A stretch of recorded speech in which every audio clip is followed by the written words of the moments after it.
Good afternoon and welcome to the November 27th edition of Office Hours presented by the Maryland Center for Collegiate Financial Wellness. My name is Dr. Tisa Silver Kennedy, and I thank you so much for joining me today. I imagine we'll probably have a small crowd since this is just before the Thanksgiving holiday, but we just wanted to make sure that we answered your questions and sent you into the month of December confident about your plan to manage your student loans. So before I get into the questions that have been submitted from our community, I just want to tell you a bit about office hours and the Maryland Center for Collegiate Financial Wellness. The Maryland Center for Collegiate Financial Wellness, also known as MCFU, was started in 2021 with a vision for all college and career school students in the state of Maryland. And that vision is that they would be able to achieve these 6 pillars of collegiate financial wellness. Those are being creditworthy, ready, resilient, empowered, successful, and thriving. If that sounds like a mission that you'd like to support, I encourage you to please visit us online at mccfw.org. Check out our many programs and events, as well as ways to support. That support is always welcome, and you can find out your options again by going to mccfw.org. As for office hours, we started office hours in December of 2021. So we're coming up on 3 years of this. It's hard to believe. But office hours is our free semi-monthly virtual student debt clinic where we take questions from people live during the broadcast and answer questions in more detail that have been submitted by members of our community. I must give you a quick disclaimer about office hours, though. Office hours is presented for informational purposes only. We do our best to give you the most accurate, up-to-date information that we can find. However, there's a lot going on in the world of student loans. And so there's just a lot, a lot for us to take in and taking all that information, and it definitely plays a factor in the strategic recommendations that we make. So the information that you hear in office hours today is presented just for that, informational purposes only. It does not constitute personal, legal, or financial advice. Again, we do the best that we can, but just keep in mind that when it comes to a student loan repayment strategy, you want to take the information that you get from sources like the Maryland Center for Collegiate Financial Wellness, as well as information you get from your lender, but also taking into consideration your preferences, your household characteristics, so that you make sure that when you make a decision, it's the one that's best for your situation. All right, so let's move on and just give a few updates. And I'm looking over at my notes. The first one doesn't have to do directly with student loans, but it's about the FAFSA, the free application for federal student aid. Good news, the 25-26 FAFSA is available to all students now. We were expecting the Department of Education to open up the floodgates to the FAFSA for everyone by December 1st, but we got a Thanksgiving surprise and the FAFSA was opened early. So if you are looking to enroll in college or career school next fall, for the 25-26 academic year, you definitely want to complete that FAFSA, and the 25-26 FAFSA is available now. I also want to remind everyone that it's not too late to complete the FAFSA for the 2024-25 academic year. The 24-25 FAFSA is still out there. If you were going to take classes during the spring, you want to make sure that you complete that form and just see if you're eligible for aid from the federal government, and that eligibility could open up the door for state aid and aid from other programs. So you can go to FAFSA.gov or studentaid.gov, log in and get started on that FAFSA ASAP. The next thing I wanted to mention is public service loan forgiveness. We have been getting a lot of questions about PSLF. Some of them will be answered later on in this broadcast, but I just wanted to provide a general update that PSLF is still here. We are still seeing victories come in. We've had some special ones. For the first time ever, we had husband and wife, spouses, who both had their loans forgiven by way of PSLF. So that was nice to experience, seeing that victory and how it will impact their household going forward. We've also had a lot of victories coming from people in the last 2 weeks that we worked with in February and March. So if you completed a PSLF application during the summer or even the early fall and you haven't heard anything, don't be discouraged. Just know that the applications seem to be taking a bit longer than they did prior to the processing pause that went into effect May 1st and lasted through the middle of July, but things are moving, and we've heard quite a few victory stories from people that we helped complete their applications back in February and March, and we are approaching December 1st. So hang in there and just keep an eye on your account, and make sure that you keep submitting those PSLF applications every 12 months as you continue to earn qualifying employment, and hopefully up to that point where you meet the 120 a month threshold and get those loans forgiven. The only other update that I wanted to share is just general about income-driven repayment plans. SAVE, which is the repayment plan, which is a revised version of an existing repayment plan that was put forth by the Biden administration in 2023. If you're enrolled in SAVE, you should not have seen any changes in your account.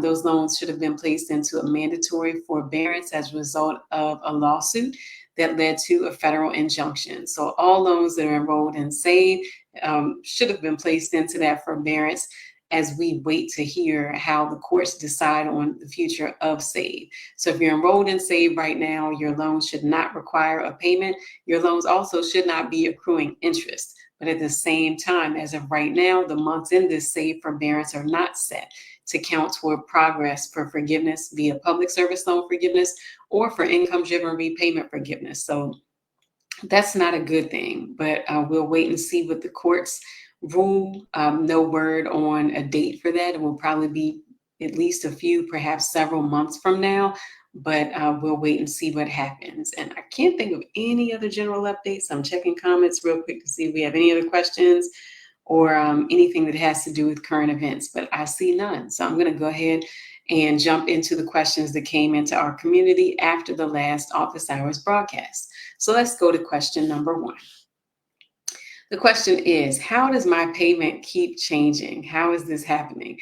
This is a great question, and this is a question that I have actually asked on behalf of myself. So let's take a look at the answer. For this particular borrower, well, actually, I'll tell you all about my situation. I have paid in advance on my student loans, and when I pay in advance, I've noticed that sometimes the amounts change. And in recent weeks, the due dates have actually changed. So my advice to you is to go to your servicer's website, check the online portal frequently. Like I don't want to encourage you to do it every single day, but you should do it frequently to make sure that you're staying on top of how much is due and also the payment due date. In my case, the payment shifted from the 9th of the month to the 15th of the month, and then to the 9th of the next month. And the amount that was owed also changed. That's a lot of change that's going on. So if you're seeing things like this and the numbers are, varying wildly, then I can understand why that would be, a cause for alarm. So go to that online portal frequently, check for updates. Document every change you see. For me, it's taking a screenshot with my phone. Make sure that when you do make a payment, you pay in full. And if you're set to pay once per month, do that. You can pay extra if you want to, and just keep in mind that if you do pay extra, you may see some more shifts in the dates or the amounts that are due. If things keep on shifting, I'd highly encourage you to contact your servicer directly by phone to ask them, what's going on. Perhaps this is due to some of the servicer transitions or, paying extra and throwing things off. I don't know, but I know that I'm seeing it too. And a lot of people have been experiencing the same thing, just seeing, payment amounts that look strange. Mine was actually smaller. For most people, they're saying payment amounts look larger, which is definitely problematic. But we're seeing these shifts, and it's important for us to get to a place where we know what we owe, we know when it's due, so we can stay on track for successful repayment.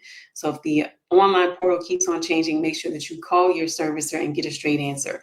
I do want to add something to this answer to say that if you are calling your servicer and you're not getting an answer that is clear, and you've called a couple of times and you're still not getting any clarity and you've escalated, this might be one of those situations where you want to advocate for yourself. And in the state of Maryland, you can do so through the Office of the Student Loan Ombudsperson. And we will provide information. There it is on the bottom of the screen, the link to the Student Loan Ombudsman for the state of Maryland. And you can access that through the state's Department of Labor. I do see that we have a question that came in from 1920s underscore strivers row.flow. Hi there, and thanks for joining us. And the question is it still possible to get a one-on-one consultation or appointment for PSLF?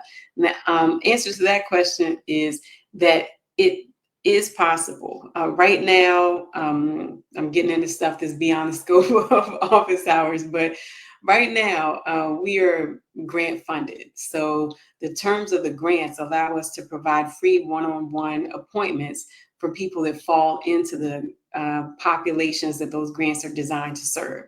So the grant that we're operating on right now allows us to meet with people for free who are pre-K through 12th grade educators in the Prince George's County public school system. So if you're a part of that population, then you can definitely reach out to us through the website or just tag me on social media, and I can send you a scheduling link to get an appointment through our No More or Less project for PG County educators. If you fall outside of that population, unfortunately, right now we don't have grant funding to support wide-scale one-on-ones. We do have a little bit of availability for some of the educators who are involved in our No More or Less Baltimore City project.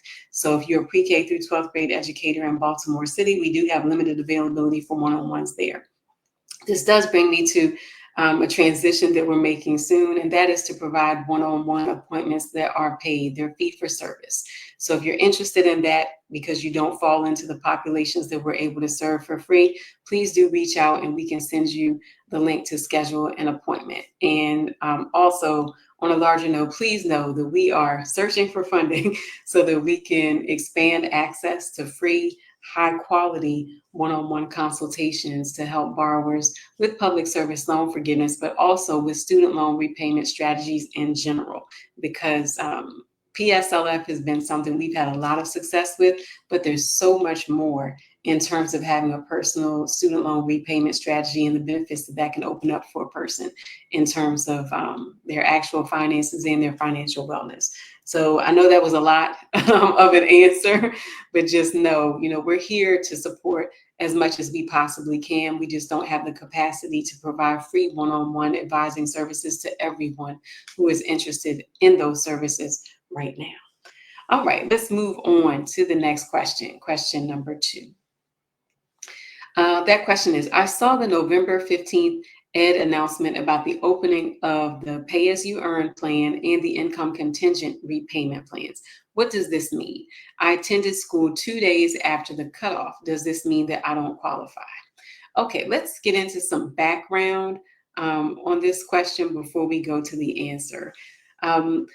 The announcement came out, and the announcement was basically an update to the injunction, to the consequences of the injunction that came about regarding SAVE. So SAVE is one kind of income-driven repayment plan. There are several others available.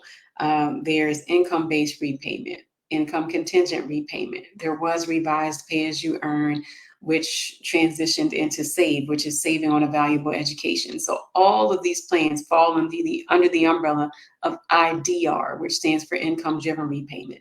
When the SAVE injunction went into effect, it put a pause on the implementation of any future benefits of SAVE, but it also called into the question any forgiveness that is attached to IDR plans.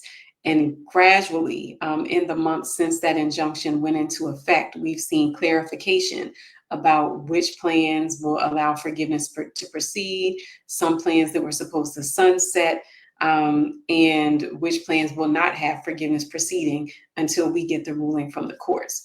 So pay-as-you-earn and ICR are both plans that were going to have limited ability, as in they were not going to accept any new borrowers after, I believe, July 1st of 2024. This announcement has said that there are going to be some changes to that. So let's go to the answer. All right, so as I mentioned, July 1st, 2024, pay-as-you-earn was set to take no new enrollments. And a lot of people were upset about that because pay-as-you-earn was probably, well, I can't say the most attractive repayment plan because it all depends on your personal circumstance.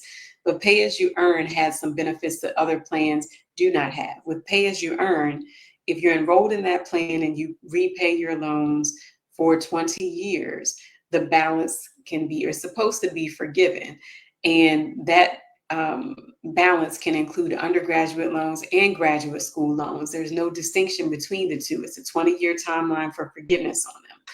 And in any other plan, there is a 25-year repayment term required for forgiveness, or there's a different treatment of grad school loans versus undergraduate loans. With pay as you earn, that didn't matter. If the debt was undergrad or grad school, 20 years is the timeline. And so a lot of people wanted to get into it, but it wasn't available to everyone. Same thing with ICR.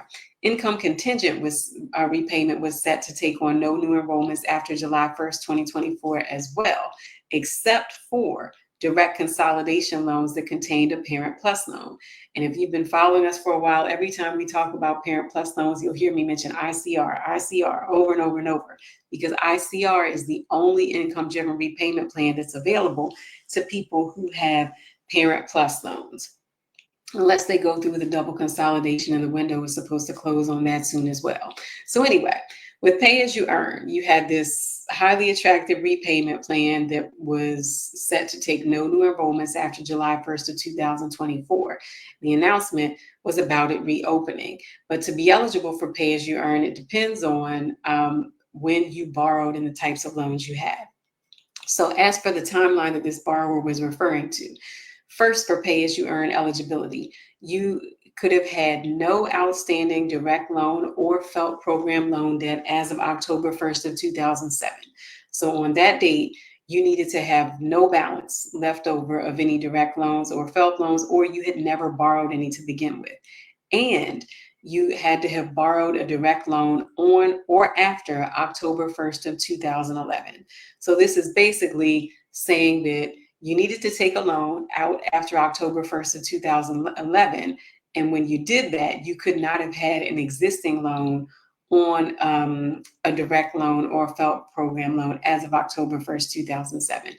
And the question was a little bit weird. Weird is a bad word. The question was a little bit hard for me to understand, because the person mentioned that they started school, I think, 2 days after the cutoff. And with pay as you earn, there are two relevant kind of dates, October 1st, 2007 and October 1st of 2011. So I don't know where this borrower's enrollment in school falls into, where it falls on the calendar in relation to these two dates that are relevant to pay as you earn.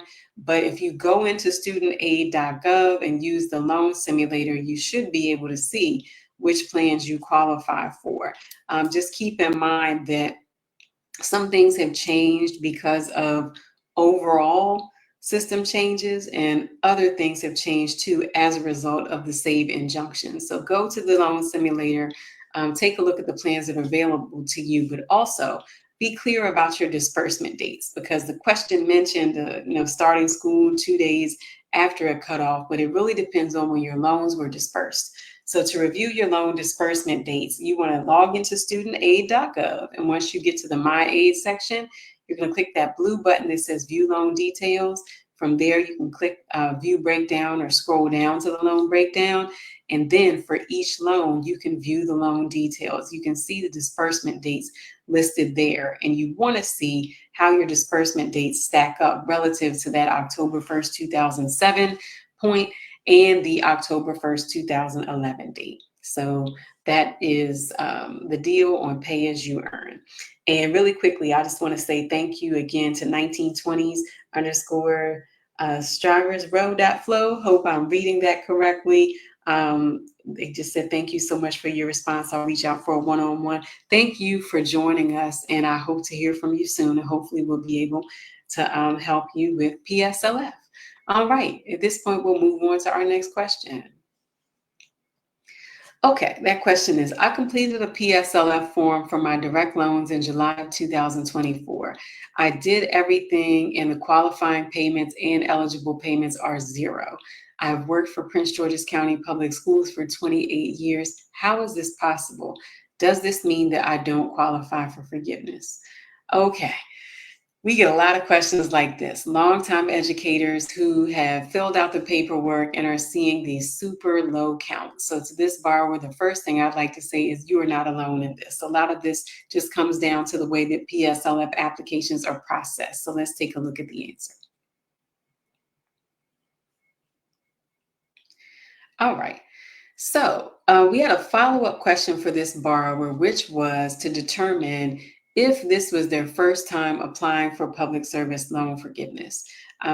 That's relevant because if you had an application on file before, then you might have had an existing payment count, which would have let us know about where your accurate payment count should be after this next round. So we definitely need to know that. But back to the question, things have changed a lot since earlier this year. As of July 1st, the Department of Education actually shifted to a weighted average calculation for qualifying payment counts on direct loans.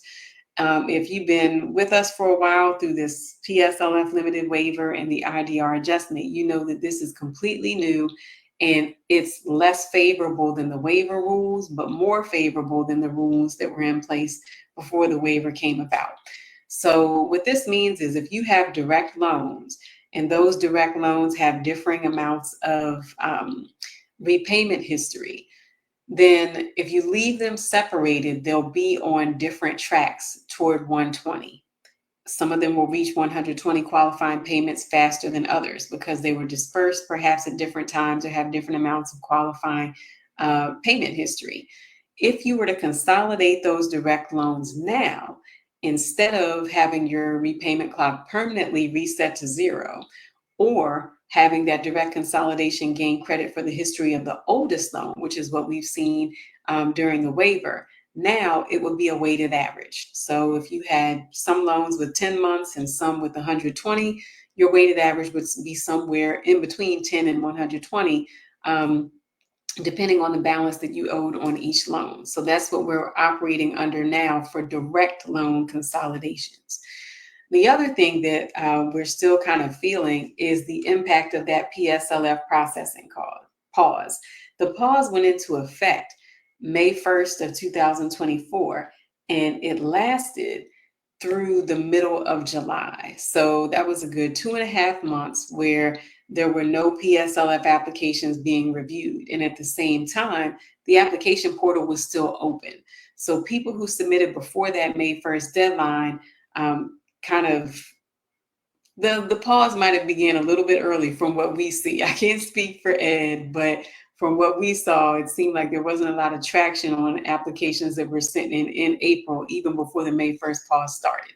So all of the people who filled out those applications, like leading right up to the May 1st date, there were some delays there.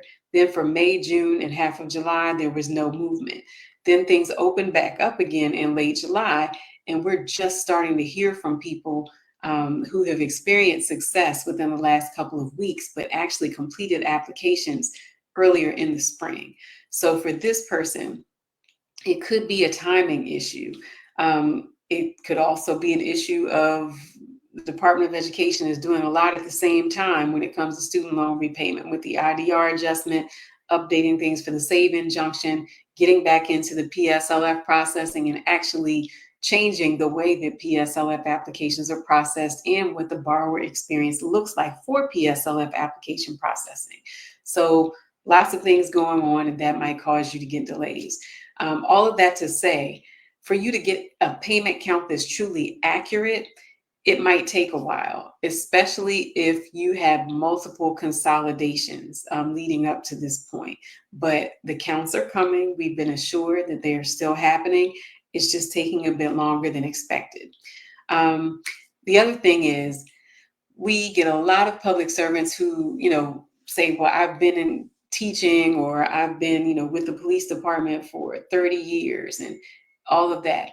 We are so thankful for your service, first of all, because that is a long time and that is a huge deal. But what we often have to remind everyone is that public service loan forgiveness only considers your repayment history and your qualifying employment back to October 2nd of 2007. So it's important to remember that when it comes to PSLF, you have to have two things that are happening at the same time. You have to have loans that were in repayment or during the waiver period an acceptable repayment status. And during the time when you have that repayment history, you have to have the qualifying employment. So there has to be overlap there.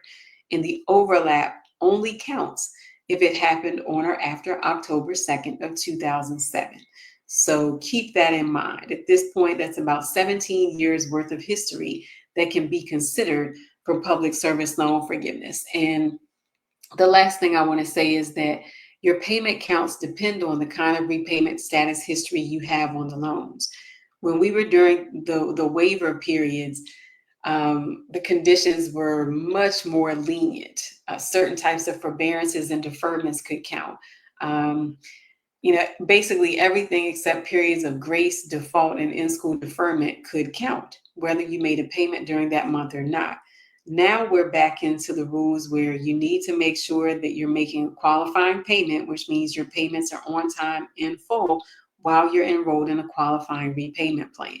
So we're in a period where people are not going to be earning qualifying payments perhaps as easily as they did prior to the waivers ending. So just keep all of that in mind, but also just keep checking, because you could receive an update that accurately reflects your history sometime soon.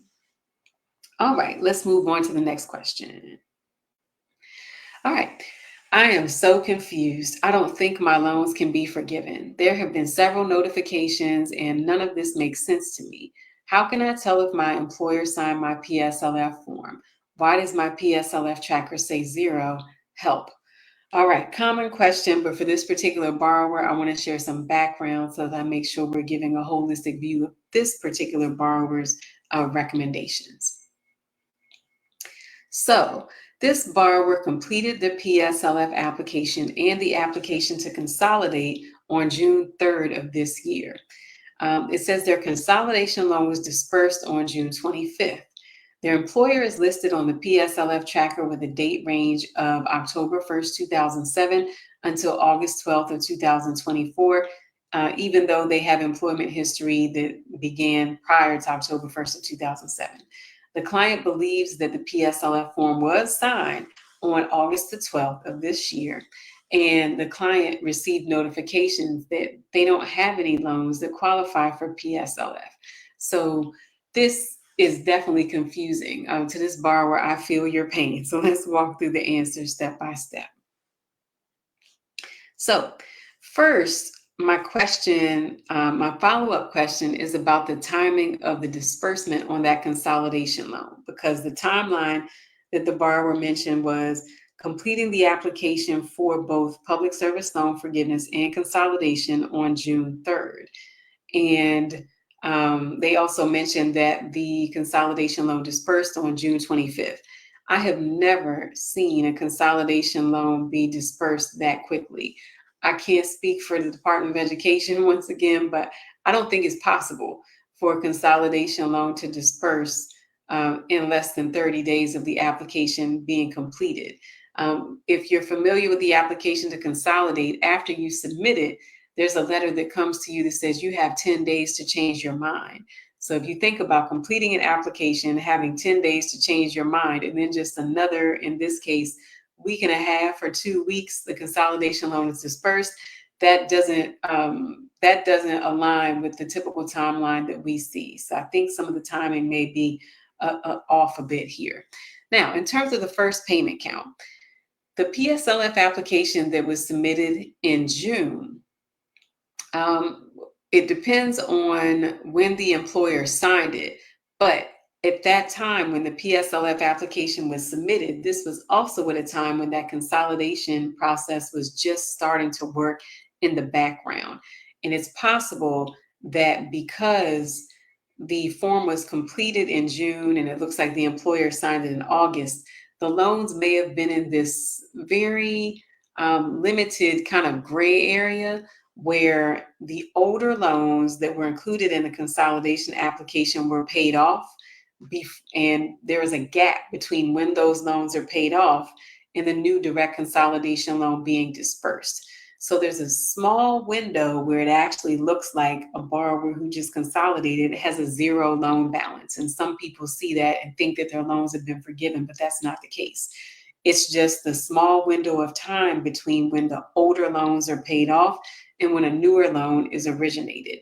So I think that what could be happening here is that when the first PSLF payment count was conducted, the older loans had been paid off, the newer loan had not been dispersed yet, or there was a lag in the record keeping, and it appeared as though this borrower had no loans. And if you have no loans, then you can't be eligible for PSLF, because PSLF is about the loans, not the person. If you have no loans, then there's no PSLF.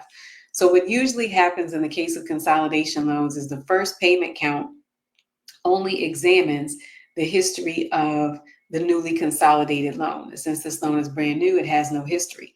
Then another count typically comes 3 to 5 weeks later. So let's look at the rest of this answer where I think this part is laid out. A bit more about payment counts. If there were multiple consolidations, which I'm not sure of in this case, but if there are multiple consolidations involved, the payment counts can take longer. But just keep in mind, the first payment count of 0 or something that's really, really low, that's typical from what we've seen. And usually another count comes maybe 3 to 5 weeks later. That's more accurate because it takes into account the pre-consolidation loan history.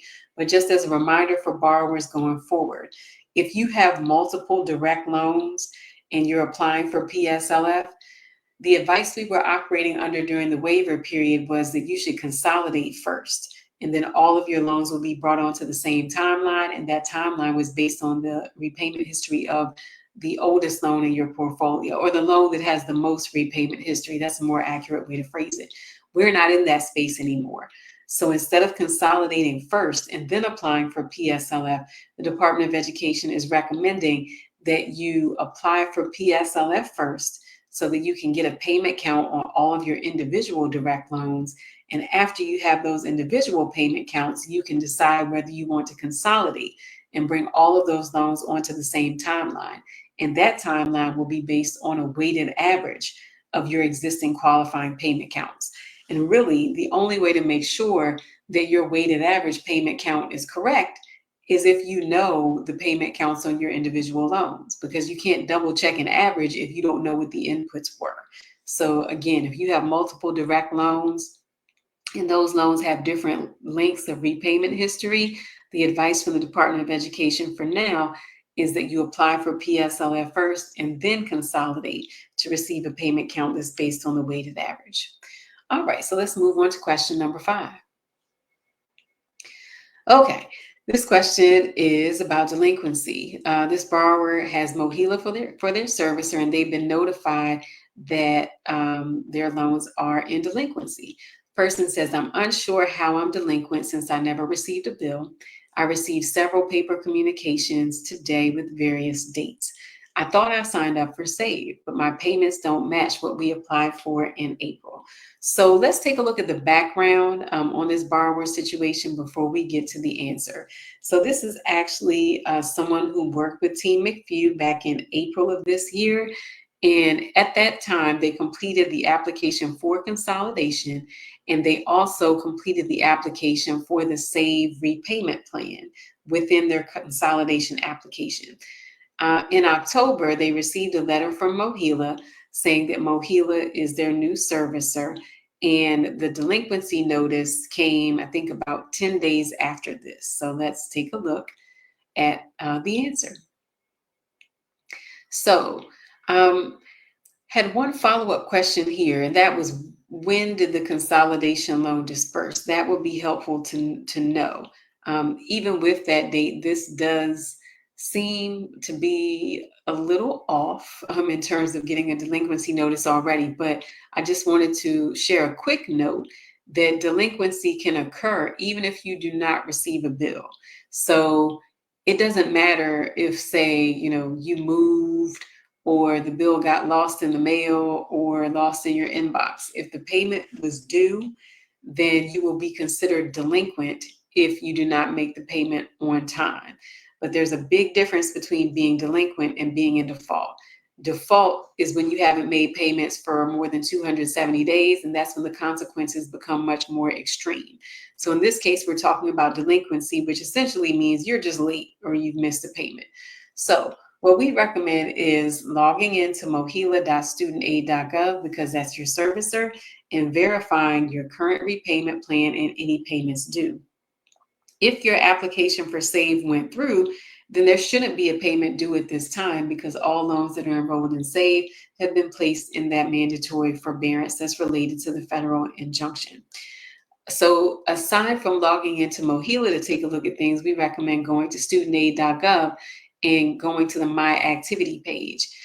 When you're in the My Activity page, look and see if you have an IDR application that's on file, perhaps one that you started before. You might not see it there because it was completed within the consolidation loan application, but just go there and see if there is one. And I can speak from my own experience here in saying that I received an email from the Department of Education not too long ago that was urging me to finish an incomplete IDR application. And I completed the IDR application. I can't remember when it was. It was before the federal injunction, but I guess it was too close for it to be completed before that injunction went into effect. So some people who applied for SAVE or other IDR plans in the late spring or early summer have received those messages telling them to come back and complete an existing IDR application. I will say that following that email trail and going into studentaid.gov to complete the application, I actually had to pretty much do it again. And they were asking for the upload of documentation to support my application, documentation of income, basically. They wanted that to be uploaded instead of using the information that I gave consent for them to transfer from the IRS when I completed the application originally. And we know now that that functionality currently isn't being made available, and that's the ability to transfer your information over straight from the IRS. So check your email, see if you received one of those messages, and if so, go back in, complete your application for IDR. I would also call Mohela if the information that you see in the online portal is unclear or if you see frequent changes. But I think that for this borrower, what happened to you is pretty much what happened to me. You completed an application for SAVE and it was not processed before the injunction went into effect. And as a result, the loans never moved into SAVE. It's possible for you to apply for it now, but that first application, it appears that it just did not get processed. All right, let's move on to the next question. Okay. The question is, I have FFELP loans. Can I still qualify for PSLF? And the answer to that question is pretty straightforward. FFELP loans, if left as they are, do not qualify for PSLF, but they can be consolidated into the direct loan program to get on track for PSLF. So let's take a look at the answer. And that is yes. You can get on track for public service loan forgiveness by consolidating those FFELP loans into the direct loan program. Keep in mind that we are operating outside of the waiver period. So this is not a time where you can consolidate those FFELP loans and gain credit for the repayment history attached to them. This is back to basically the old rules where if you had FFELP loans, after you consolidate, you're starting off payment number one toward the 120 that you need in order to qualify for forgiveness by way of PSLF. So you can consolidate them online at studentaid.gov. And after that direct consolidation loan has been dispersed, you want to make sure that you're enrolled in a qualifying repayment plan and that you have that qualifying employment. And you would have to then keep both of those two eligibility requirements in place for the next 10 years to get approval for PSLF as quickly as possible. All right, let's move on to the next question. All right, that question is also about PSLF. It says, after the June update, my payment count is still at 119. Since a buyback is unlikely, is it worth switching to another repayment plan for the month just to see this through to 120? And this is a question that we are seeing quite a bit. So let's take a look at the background and then we'll dig into the answer. All right, so this Borrower consolidated in October of 2022. Their last update on their qualifying payment count was in June of 2024. They're at 129 qualifying payments and 119 eligible payments. They applied for SAVE and made payments on the SAVE plan from October 2023 to June 2024. The 120th payment would have been made in July of 2024 had it not been for this federal injunction on SAVE. So this borrower had their loans placed in the SAVE forbearance as of July 2024, and that's where the loans have been ever since. So let's take a look at the answer. First, we had a question for this borrower. The first question is, why is the buyback unlikely? It's something that we're seeing begin to work. Sometimes it looks like it takes a while, but it has worked for some people. So our first question was, why do you think the buyback is unlikely? And the second one is actually kind of a strategy question. Why not keep both options open? So what we're suggesting here is that this borrower initiates the buyback process via studentaid.gov, because at this point, they should have more than 120 qualifying months of qualifying employment. Perhaps what is needed is to complete a PSLF application to make sure that the employment is over 120 months, and then initiate the buyback process via studentaid.gov. At the same time, if another income-driven repayment plan is affordable, then you could switch plans and hopefully make that last payment and then have the balance forgiven by way of PSLF. Right now, because of the litigation and that federal injunction, income-based repayment is the safest option. So if you're going to switch to IBR, but I'm a fan of keeping all of my options open. So I would not take the buyback off the table. And let's take a look at the second part of this answer, because there's a bit more detail there. So highly recommend submitting another PSLF application to verify employment if that has not been done recently. We just need to get the documented employment at more than 120 months. And you can do that using the PSLF help tool. While in the help tool, it's going to ask you if you have made 120 payments already. And I like to select yes and let the system tell me no. But in this case, if you have a 220 months of history, you should be able to select yes. If you want your loans to be placed in a forbearance until the account is reviewed, then you can say that, or you can continue to make payments. And if it's found that you overpaid, you could wait for any refund. So in a nutshell, keep both options open. You can go to studentaid.gov for more information on the buyback, but also switch over into income-based repayment so that more progress can be made toward PSLF. And I'm just really, on a personal note, I'm really disappointed when I see cases like this, because this is a person who should have had their loans forgiven by now. This is a person who is at 119 months in June. And because of these lawsuits and this federal injunction, this person's future with this loan debt is just up in the air indefinitely for right now. And it's just really disappointing for someone who did what they're supposed to do and now has this uncertainty in the final month. So I'm hopeful that it will be resolved. Just keep all options on the table. All right, let's take a look at the next question. Okay, this question is shifting gears from student loans to the FAFSA. It says, I just completed my 2025-2026 FAFSA, and my student aid index went up to a negative 548. Last year, it was negative 1,500. Does this mean I will no longer receive the same amount of aid? So let's take a look at the answer. The first thing that I want to point out is that the overall amount of financial aid that you're offered and what you receive, it can change from year to year. So don't expect your financial aid package to look the same every single year. But generally speaking, higher levels of financial need mean eligibility for need-based aid programs like the Pell Grant. So I'm pulling language straight from the Department of Education here when I say that the Student Aid Index, which people refer to as the SAI, it's not a dollar amount. So it doesn't mean that you went from $1,500 to a negative $1,500 to a negative $548.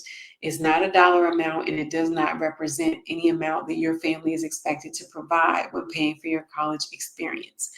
But a zero or negative SAI for a full-time student makes you eligible for the maximum Pell Grant as long as you have not exhausted your lifetime eligibility for that program anyway. So just remember, SAI is not a dollar figure. It went to a higher number, but it's still negative, and that's what makes the biggest difference here. All right, let's move on to the next question. This one is also about the FAFSA. It says, I submitted my financial aid application barely for the 2024-25 year since I was having problems on my parents' side. And now that I see it on my student portal, it says I don't need SAP standards, even though my GPA is above 2.0. So let's get some background. I know a lot of people are familiar with SAP, which is also known as Satisfactory Academic Progress, but not everyone is familiar with every requirement of SAP. So as for a little bit of background on this student, they are wanting to return to college in the spring semester 2025. They have a 2.1 cumulative GPA, and their completion rate is 59%. So they pointed out that they have a GPA that's higher than 2.0, but there's more to consider when it comes to satisfactory academic progress. So let's take a look at the full answer. With SAP, there are a few requirements. It requires students to, number one, maintain a minimum cumulative program GPA. Number two, they must successfully complete at least 67% of the total credit hours attempted. So that's 2 out of 3. And third, they must complete their degree within a certain number of credit hours. So even though this person meets the GPA requirement of 2.0, they have not met the completion rate requirement of 67% because their completion rate was 59%. So they do not meet this requirement of satisfactory academic progress. As a student, you can make an appeal to your financial aid office, and you definitely want to go to the financial aid website or reach out to your financial aid counselor directly to ask them if there's any additional information about the appeals process. And if you do not appeal, you could still go to school, but you would just have to pay out of pocket until you meet the completion rate requirement.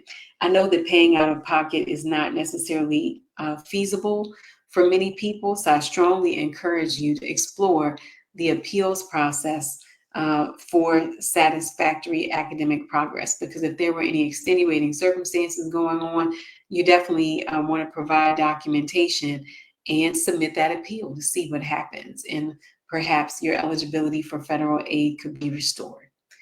All right, let's move on to the next question, and this is our last question. It is, I haven't submitted my 2025-2026 FAFSA. It has not asked for my parents' tax information. Is something wrong? And this is one of those questions where it really depends on the student. It's a case-by-case kind of issue. So let's take a look at the answer. And the answer begins with a follow-up question, and that is, did you check any dependency question boxes other than none of these apply? And the screenshot you see here is from the FAFSA, and it's from the student personal circumstances section. And we want to know, did you check a box other than none of these apply? The financial aid office, the federal government and your financial aid office need to know the answers to these questions in order to generate a financial aid offer for you. So once you have any changes that are made to this, your financial aid office would let you know a timeline of the process of receiving an offer. And after you receive the offer, then you would decide what you want to accept in terms of the aid that has been extended to you through that offer. Let's take a look at the next part of the answer. A couple of things could be happening here. First is, if you answered none of these apply and you added your parents as contributors to the FAFSA, then your parents are going to have to give their consent and use what's called the direct data exchange. The exchange is a tool within the FAFSA that's used so that students and their contributors can pull federal tax information, but you have to consent in order for that transfer of information to take place. The other thing that could be happening here is if you answered yes to the previous dependency questions, then your FAFSA may have classified you as an independent student. To verify this, you want to log into studentaid.gov and go to that My Activity section. In the My Activity section, you can check your FAFSA submission summary and verify the answers that you provided to these questions. So it has to do with your dependency. Glad the 25-26 FAFSA is available, but just keep in mind that this is still a relatively new process. We're in the second year of this newly simplified FAFSA, and so we're going to see lots of questions like this arise around who needs their parents' information, who doesn't, and how your answers to the questions within the portal affect the information that you'll be required to provide. So good luck to this student. All right. I'm checking comments. I see we don't have any new ones. So I'm going to go ahead and move to wrap things up by sharing a resource that we refer to at the end of every episode of Office Hours, and that is the Student Loan Ombudsman's Office for the state of Maryland. Maryland is a state that has a student loan ombudsman housed within the state's Department of Labor. If you have been experiencing issues with your servicer and you've reached out, you tried to get resolution on multiple occasions, or perhaps you've escalated and you're just not getting a resolution, then it's probably time to loop in a third party. And that's what the Student Loan Ombudsman is here for. The Ombudsman's Office can assist you with problems you may be experiencing with your servicer, including failure by the servicer to communicate with the borrower, errors in crediting principal and interest payments, misapplied payments, inaccurate interest rate calculations, billing errors, loan consolidations or modifications errors, and or inappropriate collections activities or tactics. So the Student Loan Ombudsman's Office is there to help you in a variety of ways, but you have to reach out to them to engage their services. And I referred 2 people to them this week. So trust me, it really helps to have a third party that's engaged and also has the authority to compel your servicers to provide certain information that can help you navigate this process better and make more informed decisions. So again, if you have an issue with your servicer, you tried repeatedly to work through that issue and it's not going anywhere, consider the Student Loan Ombudsman as a resource to help you get to a resolution. All right. I think that does it for this edition of the November 27th, edition of Office Hours presented by the Maryland Center for Collegiate Financial Wellness. As always, we are so thankful to those of you who join us via Facebook, Instagram, and those of you who after the fact take a look at our videos on YouTube. I can't believe it's already approaching the end of 2024, and this is like 2 episodes a month. We're building quite the archive here.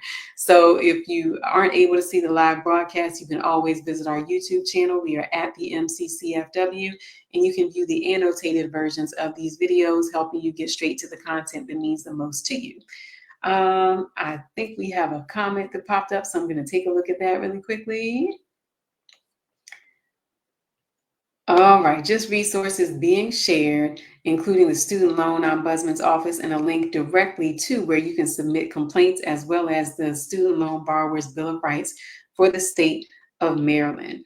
I do have a question that came in, and the question is that for public service workers who have already said that working for another 10 years to access PSLF is not possible. That's a tough question. I totally understand why another 10 years of working to access PSLF is just not feasible for some people, especially if they have been public servants for a very long time so far. This message, I think, is referring to people who missed the window for the IDR adjustment or the IDR waiver, as well as the limited PSLF waiver.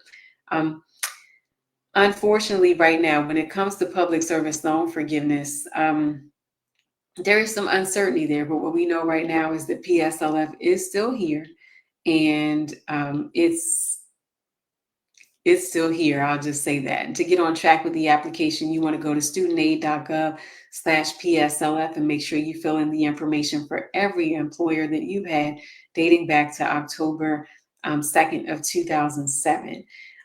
You may receive more credit than you think. So I'd encourage people to submit those applications, because even though the deadline for the IDR adjustment to get the greatest benefit has passed, those payment counts are still being conducted. So it is possible that you may get more credit than you think. So submit those PSLF applications ASAP. But to people who, like the one borrower whose question was included earlier here, has FFELP loans. FFELP loans are relatively old. And if you've had FFELP loans, you've been paying them all along, and you want to get them on track for PSLF. As of now, if you consolidate to get them on track, you would be looking at 10 additional years of work and repayment history to get them forgiven by way of PSLF, pending no changes to PSLF. And that's a long road. I will say, though, that if you're looking at those FFELP loans and you have another at least 10 years of repayment left on them anyway, then it might behoove you to just consolidate them into the direct loan program anyway, not even thinking about PSLF, just thinking about the fact that the borrowing experience for direct loan borrowers has included more flexibility than what's offered to FFELP borrowers, especially commercially held FFELP loan borrowers. And let's say something else came up, like another national emergency, like the COVID-19 pandemic. There were benefits that were made available to people who had direct loans, and those benefits were not extended to people who had FFELP loans, especially commercially held FFELP loans. So outside of PSLF, there are still good reasons to consolidate out of the FFELP loan program and into the direct loan program. That's something to consider on a case-by-case basis. But for people, particularly in response to this question about looking at 10 years toward public service loan forgiveness and saying, you know what, that's not even an option for me. If you have those FFELP loans and your balance is significant enough that you're not going to pay it off within the next 10 years anyway, I'm a fan of keeping your options open. So my suggestion would be to consolidate those large FFELP loans into the direct loan program, submit an application for PSLF just to get started. And who knows?